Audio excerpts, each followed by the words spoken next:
এক মহান philosopher Plato বলেছিলেন, একজন বুদ্ধিমান ব্যক্তি শুধুমাত্র তখনই কথা বলে যখন তার কিছু বলার থাকে, আর অন্যদিকে একজন অবুঝ মূর্খ ব্যক্তি এজন্যই কথা বলে কারণ সে শুধু সবাইকে নিজের কথা শোনাতে চায়। তুমি জীবনে হয়তো এমন অনেক মানুষ দেখেছো যারা অনেক কম কথা বলে, দরকার ছাড়া তারা কথাই বলে না।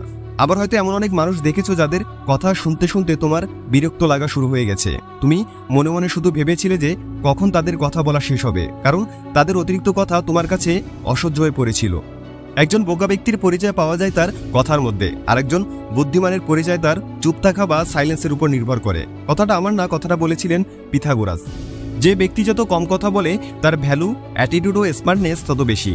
যদি তুমি একবার শিখে যেতে পারো যে কথা বলার সময় তোমাকে ঠিক কি বলতে হবে, কোথায় বলতে হবে, কখন বলতে হবে ও কতটুকু বলতে হবে, তাহলে তুমি শুধুমাত্র তোমার কথার দ্বারা সবাইকে নিজের প্রতি অ্যাট্রাক্ট করতে পারবে। তোমার বলা প্রত্যেকটা কথা সবাই মনোযোগ দিয়ে শুনবে, তোমার কথার গুরুত্ব অন্য এক লেভেলে চলে যাবে। তোমার বলা প্রত্যেকটি শব্দ তোমার শক্তি হতে পারে, আবার তোমার বলা একটি ভুল শব্দ তোমার সাজানো সবকিছু তছনছ করে দিতে পারে। অতিরিক্ত কথা বলা বাদ দিয়ে শুধুমাত্র চুপ থাকার মাধ্যমে তুমি অনেক কিছু অ্যাচিভ করতে পারবে। তাই সবসময় কিছু বলতে গেলে বা কোথাও নিজের মতামত প্রকাশ করতে গেলে তোমাকে ঠিক যতটা বলা দরকার ততটাই বলবে, তার চেয়ে একটা শব্দ বেশি বলবে না। তোমার নীরবতা তোমার প্রতিপক্ষকে কনফিউজ করে দেয়, তারা তোমার চুপ থাকা দেখে দ্বিধাদ্বন্দ্বে পড়ে যায়। তুমি কি ভাবছো, তোমার মনে কি চলছে, বা তুমি মনে মনে কি পরিকল্পনা করছো সেটা ভেবে তারা অস্থির হয়ে পড়ে। তারা বুঝে উঠতে পারে না তুমি পরবর্তীতে ঠিক কি পদক্ষেপ নিতে যাচ্ছ বা কি করতে যাচ্ছ। যখন কোনো দলের ডিসকাশনের মধ্যে তুমি থাকবে ততক্ষণ পর্যন্ত তুমি একটা কথাও বলবে না যতক্ষণ পর্যন্ত না সবাই চুপ হয়ে যায়। সবাই চুপ হয়ে যাওয়ার পর সবার অ্যাট্রাকশন তোমার দিকে হবে। তখন তারা ভাবতে থাকবে তুমি কেন কিছু বলছো না, তোমার মনে মনে ঠিক কি চলছে, আর এই কারণে সবার ফোকাস ও আগ্রহ তোমার উপর এসে পড়বে। আর ঠিক সেই সময় তুমি বলতে শুরু করবে, দেখবে অন্য সবার চেয়ে তোমার কথাগুলো সকলে মনোযোগ দিয়ে শুনছে, আর যার কারণে তোমার কথা আগের থেকে 10 গুণ বেশি গ্রহণযোগ্যতা পাবে। গৌতম বুদ্ধ বলতেন, কোনো কিছু বলার আগে তোমার সেই কথাটিকে 3টি প্রশ্নের ভেতর দিয়ে পার করো। 1, তুমি যা বলছো সেটার কি কোনো ভ্যালু আছে? 2, তোমার কথা বলা কি এখন ভীষণ জরুরি? 3, তোমার কথাগুলো শুনে সিদ্ধান্তর কোনো পরিবর্তন আসবে কি? যদি তোমার কাছে সবগুলো প্রশ্নেরই যথাযথ জবাব থাকে তাহলে কেবল তুমি ওই কথাটি বলবে। ওই যে ছোটবেলায় শিখেছিলে না, কথায় না বড় হয়ে কাজে বড় হবে, এখন ঠিক সেটাই করতে হবে। যত পারো তত কম কথা বলবে, আর নীরবে নিজের কাজটি নীরবতার সাথে করে যাবে। নীরবতা হলো এই ব্যস্ত কোলাহলপূর্ণ পৃথিবীর এমন একটি হাতিয়ার যেটা প্রায় দেখা যায় না বললেই চলে, কারণ সবাই ব্যস্ত যার যার যুক্তি তুলে ধরার জন্য। ভুল লজিক দিয়ে হলেও একই কথা বারবার বলে। মানুষ তার কথাটির গ্রহণযোগ্যতা পেতে চায়, কিন্তু এতে মানুষের মনে তার জন্য যে নেগেটিভিটি ছড়ায় সেটা সে বুঝে না। কথা বলার জন্য যে শক্তি আর যোগ্যতার প্রয়োজন, চুপ থাকার জন্য তার চেয়ে অনেক বেশি শক্তি আর যোগ্যতার প্রয়োজন। জীবনে যত বড় হবে তত বুঝতে পারবে যে কোনো কিছু নিয়ে তর্ক করার চেয়ে নীরব থাকাই শ্রেয়। তুমি যা বলতে চাও তা যদি নীরবতার চেয়ে বেশি সুন্দর হয় তবেই তোমার মুখ খোলো, তার আগে নয়। যেখানে সবাই নিজেকে জ্ঞানী মনে করে সেখানে শান্ত থাকাই বুদ্ধিমানের কাজ।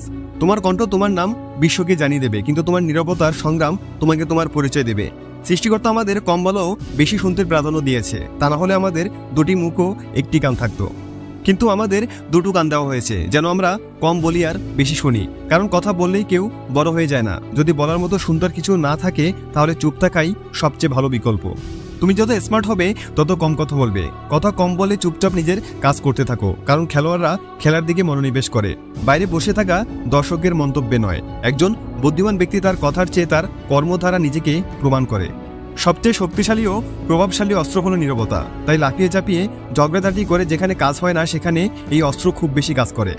জীবনে এমন অনেক সময় আসে যখন আমাদের নীরব থাকতে হয়, কারণ আমরা যখন নীরব বা শান্ত থাকি তখন আমরা আমাদের সামর্থ্যের চেয়ে বেশি চিন্তা করি, যার ফলে কঠিন কাজটিও সহজে হয়ে যায়।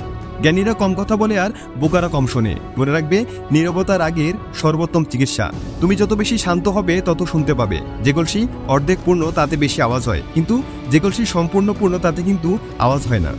চুপ থাকতে শেখো, দেখবে যে তোমার সাথে একদিন খারাপ ব্যবহার করেছে সেও একদিন তোমার পায়ে এসে পড়বে। তুমি যদি সঠিক হও তাহলে তা প্রমাণ করার চেষ্টা করো না, চুপচাপ বসে থাকো, সময় সব জবাব দিয়ে দেবে। তাই আজ থেকে যতটা সম্ভব চুপ থাকো, যতটা সম্ভব নীরব থাকো, নিজের অ্যাটিটিউডকে বজায় রাখো।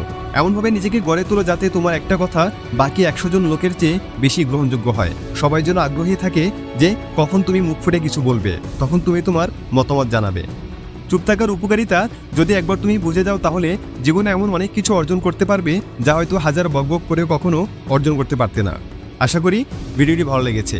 যদি ভালো লেগে থাকে তাহলে ভিডিওতে একটি লাইক করে দাও, সাথে শেয়ার করো তোমার সেই সমস্ত বন্ধুদের যারা অতিরিক্ত কথা বলে। সাথে নিত্য নতুন এ ধরনের মোটিভেশনাল ও সেলফ ডেভেলপমেন্ট রিলেটেড ভিডিও পেতে সাবস্ক্রাইব করে আমাদের সাথেই থাকো। Thanks for watching.